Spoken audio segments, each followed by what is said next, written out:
Di video kali ini kita akan melanjutkan cerita dari video sebelumnya yang menceritakan bagaimana Koga berhasil mengalahkan Arthur. Nah, kira-kira di video kali ini apakah Koga bisa memberikan perlawanan ketika menghadapi Zack Feinstein? Dan seperti apa pertarungan Seeker Rank X terkuat Leo Edin melawan Zack Feinstein? Dengan begitu, daripada lama-lama lagi, berikut pembahasan cerita kali ini. Di tengah berlangsungnya acara Seven Star Cup, sebuah pergerakan diam-diam terjadi di balik layar. Klan Goat Dinner mengambil kesempatan itu untuk melancarkan serangan mendadak terhadap sekte Netherworld. Di sisi lain, di tempat persembunyian rahasia yang telah diatur dengan rapi, sang penguasa bayangan dari Netherworld, yaitu Ryzen yang juga dikenal dengan nama Melbolg, tengah terlibat dalam diskusi rahasia dengan para agen Rodanian. Mereka sedang mematangkan rencana akhir yang kelak akan menjatuhkan kekaisaran. Semua tampak sempurna dan mereka hanya perlu memastikan bahwa setiap langkah berjalan sesuai dengan waktu yang telah ditetapkan. Namun, segala rencana itu buyar seketika saat jeritan terdengar menggema di lorong. Kepanikan langsung menyelimuti ruangan. Para agen Rodanian seketika itu menyadari bahwa mereka telah diserang. Mereka segera menoleh ke Melbolg berharap mendapatkan arahan atau penjelasan. Namun, Melbolg hanya menanggapi dengan senyum tenang. Ia mengakui bahwa sepertinya lokasi mereka telah diketahui musuh. Keadaan memang merepotkan, tetapi menurutnya mereka tidak punya pilihan lain selain bertarung. Kepanikan semakin menjadi saat para agen mempertanyakan kemungkinan perlawanan. Melbolg menjelaskan dengan datar bahwa tempat ini hanya diisi oleh para anggota tertinggi dari sekte dan tak satu pun dari mereka memiliki kemampuan tempur. Sementara para pengikut setia dan Raja Lalat telah ditempatkan di lokasi berbeda yang lebih strategis. Artinya, ruangan itu tidak punya kekuatan tempur untuk melawan serangan dari luar. Tak mendapat solusi dari Melbolg, para agen Rodania mulai panik. Mereka menuntut jawaban, tapi Melbolg hanya terlihat pasrah. Menurutnya, satu-satunya hal yang bisa ia lakukan adalah memberi semangat. Sisanya, mereka harus pikirkan sendiri demi bertahan hidup. Ketegangan di dalam ruangan memuncak. Seorang agen Rodania bahkan mencoba mendekati Melbolg dengan niat melawan. Namun sebelum sempat bertindak, pintu ruangan terbuka lebar, dan di depannya berdiri seorang wanita dengan rambut merah dan senyum yang sangat menawan, tapi menyimpan bahaya. Sosok itu tidak lain adalah Dolly Gardner, pemimpin dari klan Goat Dinner. Kehadirannya langsung membuat udara mencekam. Para agen Rodanian langsung mengenalinya, dan ketakutan pun melanda. Melbolg dengan tetap tenang mengakui bahwa Dolly adalah lawan yang sangat berbahaya dan menyarankan mereka agar berhati-hati jika tidak ingin mati sia-sia. Meski geram dengan sikap santai Melbolg, para agen Rodania sadar bahwa Dolly adalah ancaman nyata yang harus mereka hadapi terlebih dahulu. Mereka segera mengepungnya, mencoba menyerang secara bersamaan karena hanya dengan cara itu mereka punya peluang menang melawan seorang pemimpin dari klan Regalia. Namun, Dolly bukanlah lawan biasa. Sebelum menerobos masuk, ia telah mempersiapkan dirinya dengan matang. Begitu pertarungan pecah, ia berubah menjadi mesin penghancur yang mengoyak barisan musuhnya tanpa ampun. Tinju-tinjunya menghancurkan tulang dan tubuh dalam sekejap. Darah menyemprot kemana-mana, memenuhi ruangan dengan aroma kematian. Dalam waktu singkat, para agen Rodania yang merupakan Seeker Rank A yang menyerang Dolly telah berubah menjadi tumpukan daging dan tulang yang tak lagi bisa dikenali. Melbolg yang berdiri di tengah kekacauan hanya menyeka cipratan darah dari wajahnya. Ia menjilat darah itu dari jarinya dengan senyum khasnya. Ia mengakui kekuatan Dolly, dan meskipun para agen yang tewas adalah Seeker Rank A, mereka semua dihancurkan dalam hitungan detik. Dolly sendiri tampak tidak peduli. Ia bahkan merasa para agen Rodania hanyalah berada di rank C dan membuktikan betapa tinggi perbedaan kekuatan antara mereka. Melbolg tahu rencananya telah kacau total. Namun ia juga tahu bahwa tak ada lagi jalan untuk mundur. Meski tak pernah berniat melawan Dolly secara langsung, kini ia tak punya pilihan lain. Ia pun bersiap untuk bertarung. Sementara Dolly menyambut tantangan itu dengan seringai yang semakin lebar. Meski bukan tipe orang yang menyukai balas dendam, Dolly menganggap pertarungan kali ini sebagai pengecualian. Ia bertekad menjadikan kematian Melbolg sebagai peringatan. Bukan hanya akan menghabisinya, ia akan melakukannya dengan cara paling brutal. Menghancurkannya perlahan, potongan demi potongan, hingga rasa takut menjadi satu-satunya hal yang bisa Melbolg rasakan sebelum ajal menjemputnya. Saat ini, acara Seven Star Cup mulai mendekati akhir, dan sekarang hanya tersisa 2 pertandingan lagi. Suasana stadion semakin memanas saat pengumuman babak final Blok B disampaikan, dan para penonton pun bersorak meriah. Zack Feinstein dan Koga Tsukishima kini berdiri di atas ring. Dalam pertandingan ke-6 Blok B, Zack telah mengalahkan Elliot Kahn dan otomatis melaju ke final setelah Kaspar dari Good Dinner mengundurkan diri di semifinal. Di sisi lain, Koga berhasil mengalahkan Lei Su dari Cave of the Universe untuk mengamankan tempatnya di final. Ini adalah pertemuan ketiga mereka, namun kondisi mereka sangat berbeda kali ini. Zack tampak tenang dan tak tergoyahkan. Sebaliknya, Koga bahkan nyaris tidak mampu berdiri. Meski menang dalam pertarungannya sebelumnya, tubuhnya telah menanggung kerusakan besar yang belum sempat pulih sepenuhnya. Bisa dibilang, Koga berada dalam kondisi terburuk sepanjang hidupnya. Dia tahu trik yang dia gunakan untuk mengalahkan Arthur sebelumnya tak akan berguna kali ini. Di hadapannya berdiri seorang Seeker Rank X yang merupakan salah satu individu terkuat di Kekaisaran, dan peluangnya untuk menang hampir tidak ada. Namun, Koga tidak berniat menyerah.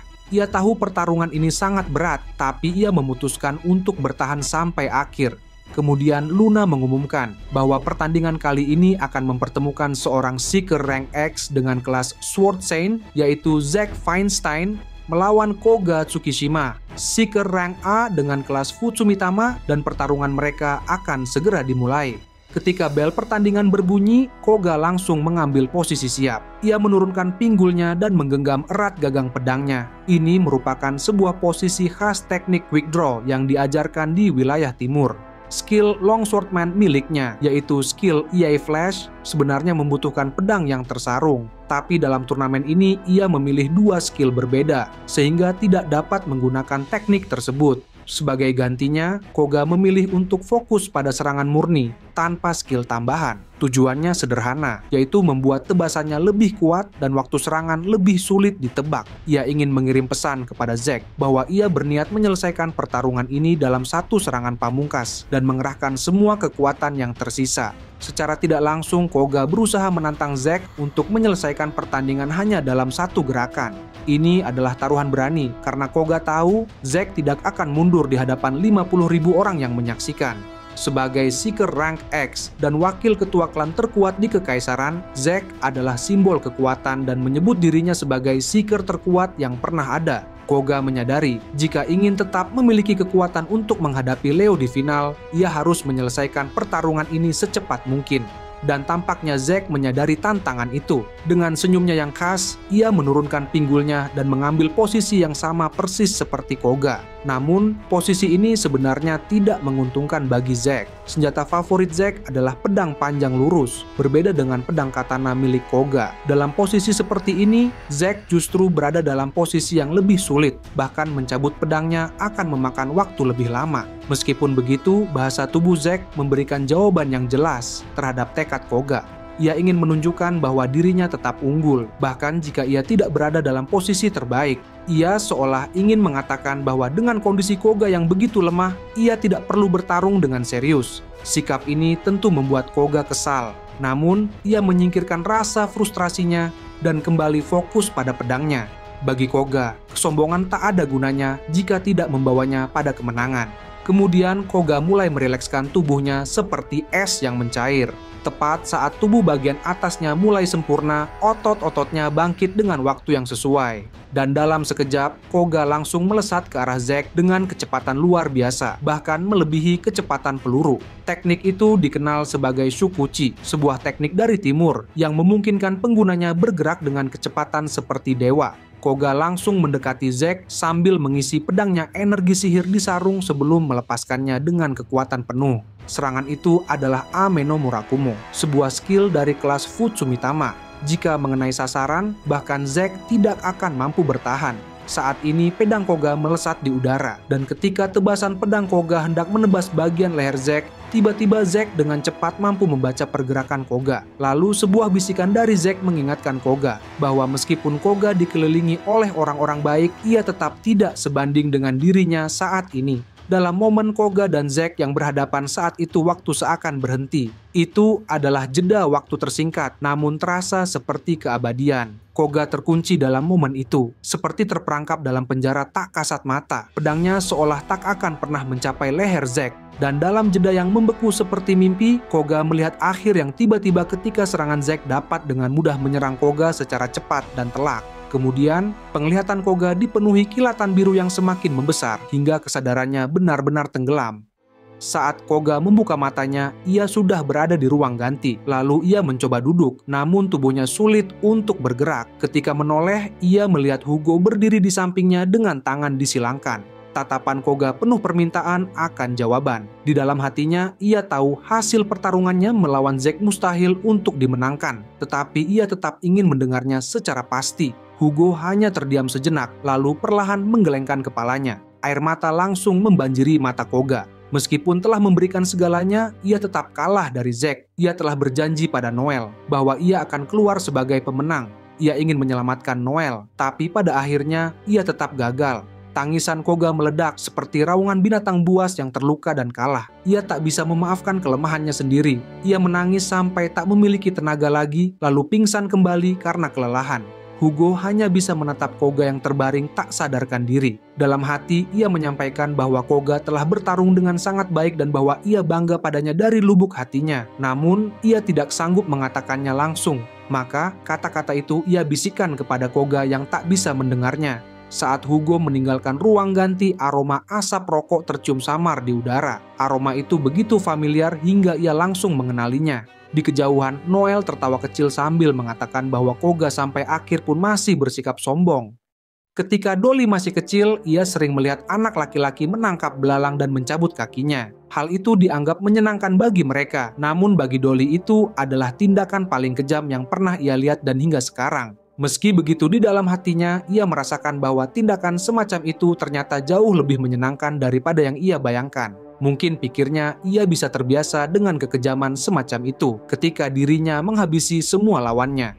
Kemudian Dolly menepis tangan kanan Mel Bolk dengan senyuman dingin. Ia menyadari bahwa Mel Bolk memiliki kemampuan untuk meniadakan segala skill darinya. Namun dalam pertarungan semacam ini, kemampuan itu tidak banyak berarti. Saat ini, teriakan-teriakan dari lantai bawah yang beberapa saat sebelumnya terdengar kini telah menghilang. Derap langkah kaki yang berlarian juga lenyap, menandakan bahwa klan God Dinner telah berhasil mengurus semua pasukan sekte Netherworld. Dolly menyadari bahwa kini saatnya untuk kembali ke permainan kecil mereka. Namun anehnya, Mel Bolk sama sekali tidak terlihat ketakutan sedikit pun. Ia malah tersenyum dengan wajah yang tenang dan santai dan tanpa setitik keringat pun. Dolly memperhatikan sikap itu dan membalasnya dengan tatapan serius. Dolly menjelaskan bahwa dirinya bukanlah orang jahat, hanya saja ia sangat selektif terhadap yang akan dirinya biarkan hidup. Dan Dolly tahu betul bahwa Mel Bolk bukanlah manusia, tetapi monster yang tempatnya bukan di dunia ini.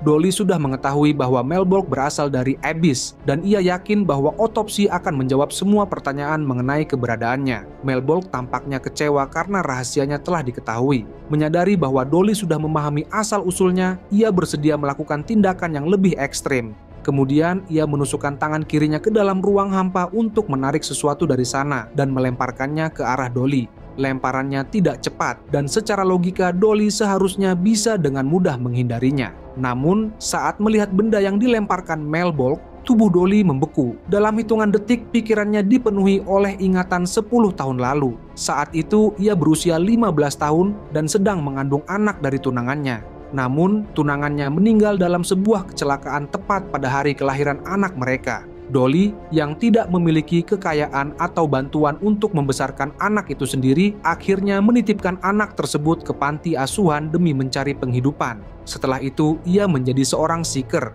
Berkat bakat langka dan luar biasa yang dimilikinya, Dolly dengan cepat meraih pencapaian besar dan menjadi ketua klan dalam urusan regalia. Namun, kekuatan dan status yang ia raih juga menjadi penghalang yang membuatnya enggan menjalani peran sebagai seorang ibu. Ia hanya bisa mengirim uang dalam jumlah besar untuk anaknya, tanpa bisa hadir secara langsung. Hatinya tetap dipenuhi rasa bersalah dan penyesalan. Ia kehilangan perasaan sebagai seorang ibu, dan duri rasa bersalah itu terus menusuk hatinya. Suatu waktu, beberapa hari lalu, ia sempat mengunjungi panti asuhan tempat anaknya tinggal. Anak itu memiliki penampilan seperti dirinya di masa kecil, hanya berbeda pada rambut hitam seperti milik tunangannya. Kunjungan itu dilakukan saat Dolly merasa sangat lemah dan tak berdaya setelah kesalahan taktis yang membuat salah satu anggota klannya terluka parah. Ia hanya ingin memastikan bahwa anaknya aman. Lalu ingatan itu membawa Dolly kembali ke kenyataan. Tubuhnya bergerak bukan untuk menghindari serangan Melbolk, tetapi untuk menangkap benda yang dilempar. Saat berhasil menangkapnya, ia merasakan kehangatan, kelembutan, dan aroma susu dari benda itu yang ternyata adalah seorang bayi. Senyuman bayi itu mencerminkan kepolosan, dan Dolly memeluknya erat.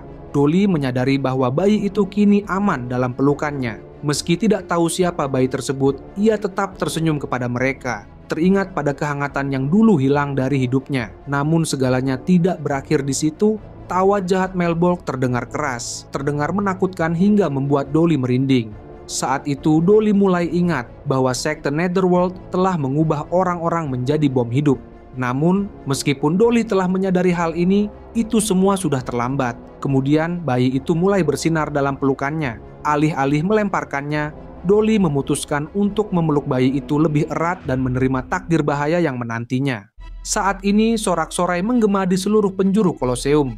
50.000 penonton tertuju pada arena utama, menanti pertarungan puncak yang telah dinanti sejak awal turnamen. Luna, sang komentator yang selalu penuh semangat, tampil lebih berapi-api dari biasanya. Dengan suara lantang, ia mengumumkan bahwa Final 7 Star Cup akan segera dimulai. Atmosfer berubah seketika dan para penonton yang sebelumnya riuh mulai menahan napas, menyadari bahwa mereka akan menyaksikan sesuatu yang luar biasa.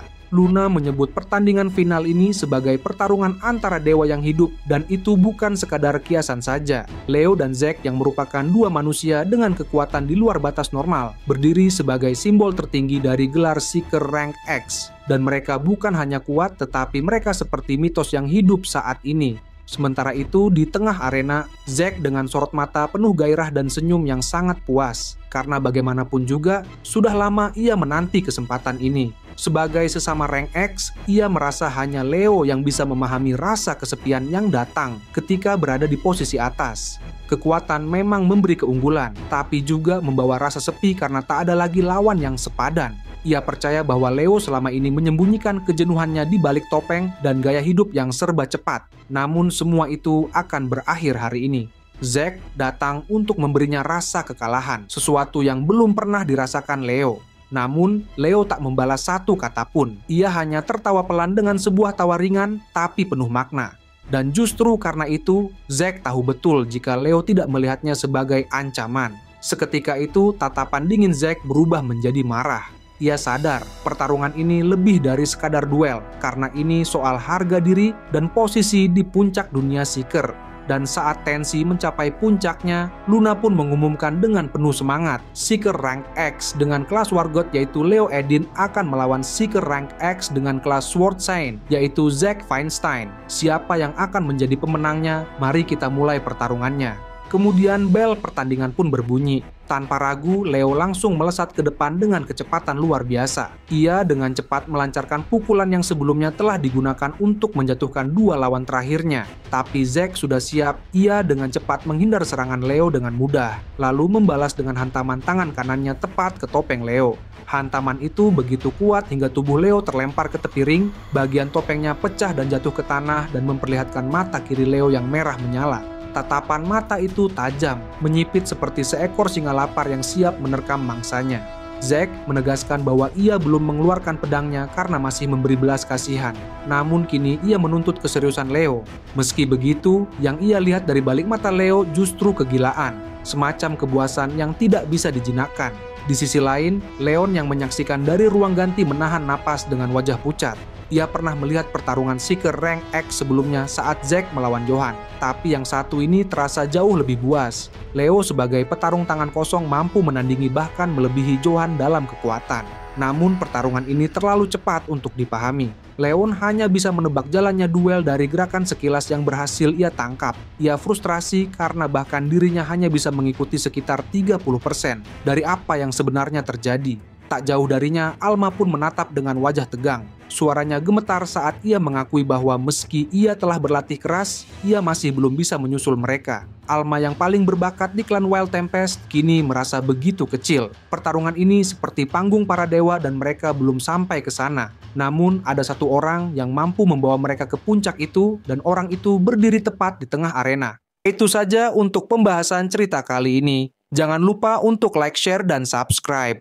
Sampai jumpa di video berikutnya.